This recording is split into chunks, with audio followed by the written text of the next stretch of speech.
Welcome to another buyer's guide. This time around, guys, it's going to be gaming mice. So the first question a lot of people might have about this buyer's guide is, what makes a mouse a gaming mouse?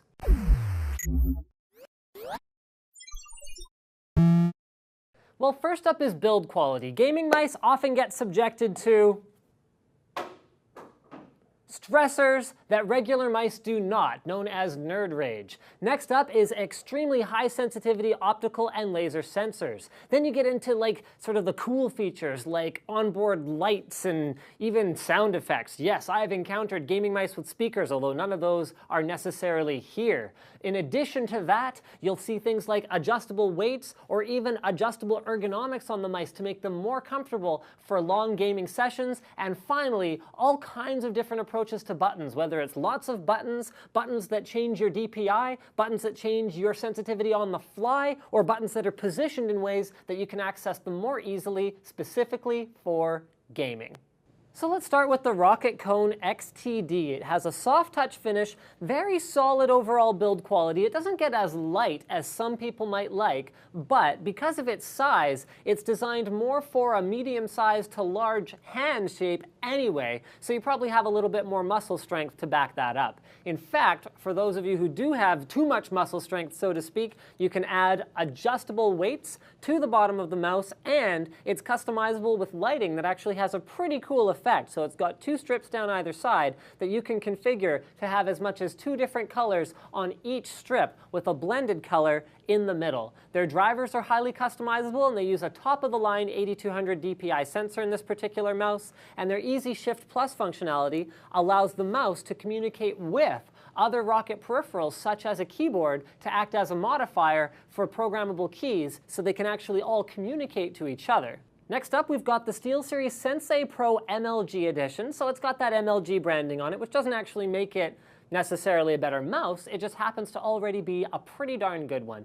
Now, SteelSeries software doesn't necessarily have a ton of bells and whistles, but what it does do, it does incredibly well. So you can make DPI adjustments all the way from 1 to 6400. You can adjust your lift distance. You can adjust things like angle snapping or guidance for the mouse that will allow you to draw more straight lines more easily, or it'll allow you to just have complete free move, which is what I think most gamers prefer to use. It's an ambidextrous design with 7 fully programmable buttons that you can input complex long macros, pretty much whatever you want into, and it has an LCD display on the bottom that right now is just displaying an MLG logo, but actually serves a practical purpose as well, because you can set up little different text things for your different profiles that you're running on the mouse. Next up is the Ouroboros from Razer. This is about as premium as it gets in terms of features and in terms of price. It's got an 8200 DPI sensor. It's got 11 programmable buttons. You can use Razer Synapse 2.0 in order to carry your profiles around with you wherever you happen to go.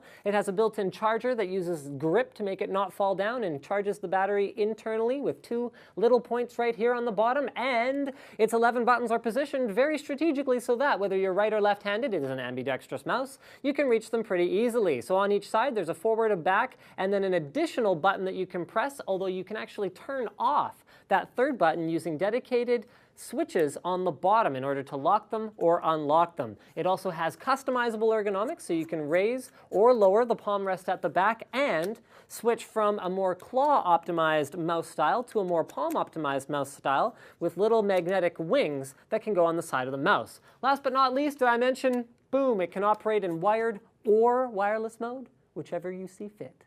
Next up is the Corsair Vengeance M95. It's one of the only premium gaming mice out there that's available in different colors. So it's available in black or white. Unlike the M65, its little brother, this is the MMO optimized version. So the M65 is more FPS optimized with a sniper button. So you're going to find a wide variety of programmable buttons next to the thumb. That is the approach Corsair has taken to adding multiple buttons to their mice. And what they've done is they've spaced them out in such a way that you should be able to reasonably easily actually develop muscle memory for which ones you want to press. It uses a premium 8200 DPI sensor and has an overall very premium feel to it. It uses a soft touch finish over the entire top of the mouse, a high mass scroll wheel, which basically means it's made of metal and feels very, very solid. And when you flip the mouse over, you find a unibody aluminum frame that actually makes it feel more rigid than other mice, although it should be noted that this does add some additional heft to it, so it's a little bit on the heavier side. The G700S from Logitech has a lot of stuff packed into it. So number one is it has Logitech's excellent software, which I personally really, really like. It has 13 customizable functions, bunch of thumb buttons, bunch of buttons over here, bunch more buttons all over the place. It has one of the more unique scroll wheel implementations. So if you listen, there's your standard clicky scroll wheel. Press this toggle button right here, and you're in free spin mode. If you do work in addition to gaming, particularly in Excel, you might find that function very, very useful. It has their new perfected by science approach, which includes grippy sides and a smooth top that in theory shouldn't wear out as quickly as other mice. Just like many of the other mice, including the Corsair one, the switches are rated for 20 million clicks, but unlike the others, the slippy pads on the bottom are rated for 250 kilometers of movement. Also on the bottom, we find that it takes a single AA battery, just like the Ouroboros, and it has an on-off switch. And just like the Ouroboros, it can run in either wired or wireless mode, and you can charge directly from within the mouse, which I personally really like as a feature. Which brings us to the Razer DeathAdder 2013 edition, arguably the highest-end optical mouse on the market at 6400 DPI. So that's an optical sensor, not a laser sensor. So some gamers who are sensitive to acceleration issues do prefer optical gaming mice to laser ones. Although you don't find a whole lot in terms of sort of crazy buttons. There's 2 buttons on the left, 2 buttons on the top, and a middle click. It's available in 2 different configurations, one for right-handed and one for left-handed, which I personally think is very, very cool. It has lighting that you pretty much can't customize, so it's going to be green regardless, and it has really comfortable grips on the left and right side that allow it to easily be lifted off of a surface without any kind of weird pickup issues. Other than that, there's not much to say. It's your plain Jane, what you need, nothing that you don't need, gaming mouse.